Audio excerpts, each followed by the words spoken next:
ভোগের সামগ্রী মনে করত। আর সেই যুবকদের আকীদা পরিবর্তন হয়ে গেল। বলুন সুবহানাল্লাহ। কিসের আকীদা পরিবর্তন হয়ে গেল? তাদের অন্তরের মধ্যে আল্লাহর ভয় প্রবেশ করেছে, তারা আল্লাহ ভীতি হয়েছে, তারা পরহেজগারিতা হয়েছে। তারা চিন্তা করেছে যে আমি হারাম ভাবে যদি একজন নারীর সঙ্গে আমি অবৈধ ভাবে মিলে যাই, তাহলে অনন্তকাল আমাকে জাহান্নামের আগুনে আমাকে শাস্তিতে দগ্ধ করবে। বলুন নাউযুবিল্লাহ। في نار جهنم خالدين فيها أبدا। বাবা গো, অনন্তকাল কয়দিন? একদিন, এক সপ্তাহ, এক মাস, এক বছর? অনন্তকাল বলতে যার শুরু আছে শেষ নাই। বাবা কথা ঠিক কিনা বলেন তো দেখি। বাবা একটু সামনের দিকে আসেন, জায়গা সংকলন হয়ে লা ইলাহা, আসেন মেহেরবানি করে আসেন। লা ইলাহা ইল্লাল্লাহু বলে আমার বাবা। আসেন বাবা, আদব রক্ষা করে মেহমানের কথা আপনার ভাইদেরকে একটু জায়গা করে দেন। আসেন। লা ইলাহা ইল্লাল্লাহু বলে আমার মন। কবরে কবরে শুইলে দেখিতে পাইবে মন, আফদালুল জিকিরের কথাই গুণ। লা ইলাহা ইল্লাল্লাহু বলে আমার মন। মারহাবা। একমাত্র ওই যুবকদের আকীদার সংশোধন ঘটেছে, তাদের অন্তরের মধ্যে আল্লাহর ভয় প্রবেশ করেছে। আল্লাহ পাকের ভয় প্রবেশ করার কারণে, আল্লাহ ভীতি অর্জন করার কারণে, পরহেজগার হওয়ার কারণে ওই ব্যক্তি হারাম কাজ ত্যাগ করেছে। সুবহানাল্লাহ, আল্লাহু আকবার। তারা নারীদেরকে সম্মান করেছে, মা বলে আখ্যায়িত করেছে। বলুন সুবহানাল্লাহ। আগে নারীদের কোনো সম্মান ছিল না, ইসলাম নারীদের সম্মান দিয়েছে। বলুন সুবহানাল্লাহ। সম্মানিত আমার ভাই বোনেরা, আমি আপনাদেরকে বলবো দুইটা গুণ অর্জন করতে হবে। বর্তমান প্রেক্ষাপটে এই শিশু আসলে যুবকদেরকে আমি বলছি, যুবক ভাইয়েরা, আপনাই হচ্ছে আমাদের ভবিষ্যৎ। আপনাদের আকীদার সংশোধন করতেই হবে ইনশাআল্লাহ। যুবকদের ভূমিকা আল্লাহ নবী বেশি বলতে বলেছেন, কারণ যুবকের দ্বারাই এদেশের মাটিতে ইনশাআল্লাহ ইসলামের পতাকা উদ্দিন হবেই হবেই হবে ইনশাআল্লাহ। অতএব আমি যুবক ভাইদেরকে বলছি, এই চিকিৎসা গ্রামের শুধু নয়, আশেপাশে আরো যত যুবক গ্রামের যুবক ভাইয়েরা আছেন, আমি তাদেরকে ফিরে আসার জন্য অধত্ত করতে আহ্বান করেছি। আপনারাই হচ্ছে আমাদের ভবিষ্যৎ। আপনাদের দ্বারাই এই দেশের মাটিতে খেলাফত কায়েম করা সম্ভব হবে ইনশাআল্লাহ। যেমন আবু বকর রাদিয়াল্লাহু তাআলার মতন বয়স্ক মানুষ যখন ইসলাম গ্রহণ করেছে, তখন ইসলামের দাওয়াত প্রকাশ্যে দেওয়া হয় নাই, গোপনে গোপনে দেওয়া হয়েছে। উমর রাদিয়াল্লাহু তাআলার মতন নওজোয়ান যখন ইসলাম গ্রহণ করেছে, তখন প্রকাশ্যে ইসলামের দাওয়াত দেওয়া হয়েছে। বলুন সুবহানাল্লাহ, বলুন আল্লাহু আকবার। অতএব উমরের মতন যুবক চাই ইনশাআল্লাহ, বেশি না, অল্প সংখ্যক বাংলার জমিনে উমরের মতন যদি সংগ্রামী নেতা যদি আমরা তৈরি করতে পারি, অল্প দিনের মধ্যে এই বাংলার জমিন খেলাফত কায়েম করা যাবে ইনশাআল্লাহ। কোরআন সুন্নাহ ভিত্তিক আইন পাস করা যাবে ইনশাআল্লাহ। প্রত্যেক ঘরে ঘরে ইসলামী শাসক পয়দা হবে, সহি কোরআন সুন্নাহ ভিত্তিক আমল জারি হয়ে যাবে ইনশাআল্লাহ। অতএব আমি বিনীত অনুরোধ করছি, আল্লাহ ভীতি পরহেজগারিতা সবাইকে হতে হবে ইনশাআল্লাহ। আমরা পরহেজগার হতে চাই কিনা? পরহেজগার ছাড়া কেউ জান্নাত পাবে না, তাকওয়া ব্যক্তি ছাড়া কেউ জান্নাত পাবে না। অতএব যারাই তাকওয়াশীল হবে, যারাই তাকওয়া অর্জন করতে পারবে, তাকওয়ার ভিত্তি প্রাচীর যারা তৈরি করতে পারবে, তারাই জান্নাতি হবে, তারাই জান্নাতের মেহমান হবে। বলুন সুবহানাল্লাহ।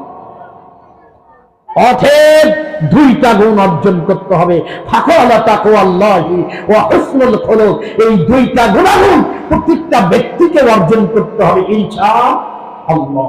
দুই নম্বর, আল্লাহ নবী বলছেন দুইটা বস্তুর কারণে মানুষগুলি বেশি বেশি জাহান্নামে যাবে। বাবা শুনবেন তো দুইটা বস্তুর কথা, দুইটা বস্তুর কথা শুনবেন তো। আল্লাহ নবী বলছেন ফাকালা আল ফারু ওয়াল ফারদু। আল্লাহ নবী বলছেন দুইটা বস্তুর কারণে মানুষ বেশি বেশি জাহান্নামে যাবে। বলুন নাউযুবিল্লাহ। আপনাকে আমি কি দিয়া বোঝাবো?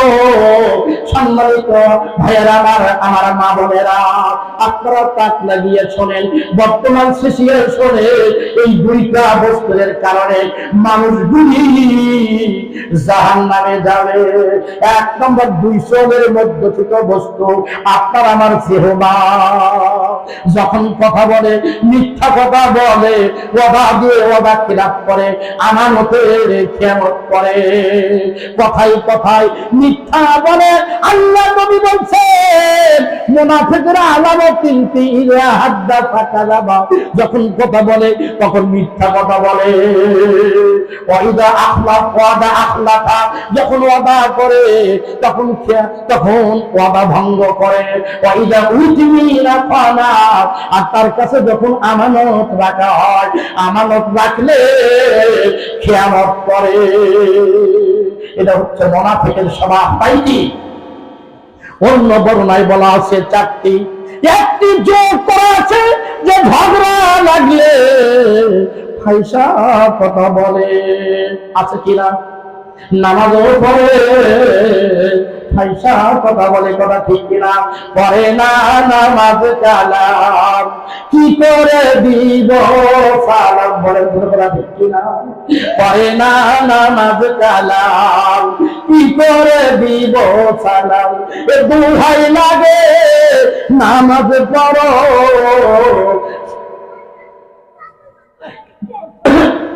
দোহাই লাগে নামাজ পড়ো, সালাম পাবে শত শত। তুমি বলতে পারো আর কত কালবারি বলো, বলা কথা ঠিক কিনা? আপনি বুকে হাত দিয়ে বলে কোনদিন আমি মরবো না, আমি অমর হয়ে থাকবো, চিরদিন বেঁচে থাকবো, এমন গ্যারান্টি আপনি দিতে পারবেন? কথা ঠিক কিনা? এমন গ্যারান্টি আপনি দিতে পারেন না। কখন কার কোথায় মরণ হবে এই এলেম কারো জানা নেই। 5টা এলেমের খবর আমার আল্লাহ ছাড়া কেউ জানে না।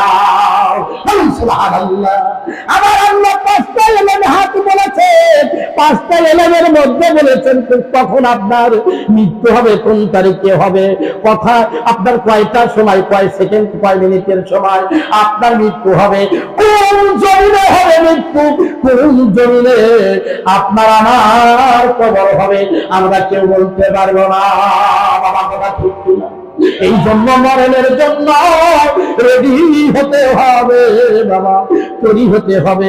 আল্লাহ নবী বলছেন মুখের কারণে মানুষগুলি বেশি বেশি জাহান্নামে যাবে।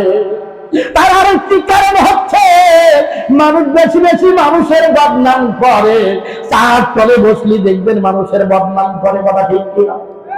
কথা ঠিক কিনা? আল্লাহ নবী বলছেন যেই জায়গাতে 2 জন বসে আছে ওই জায়গাতে তোমরা 3য় জন হয়েও না।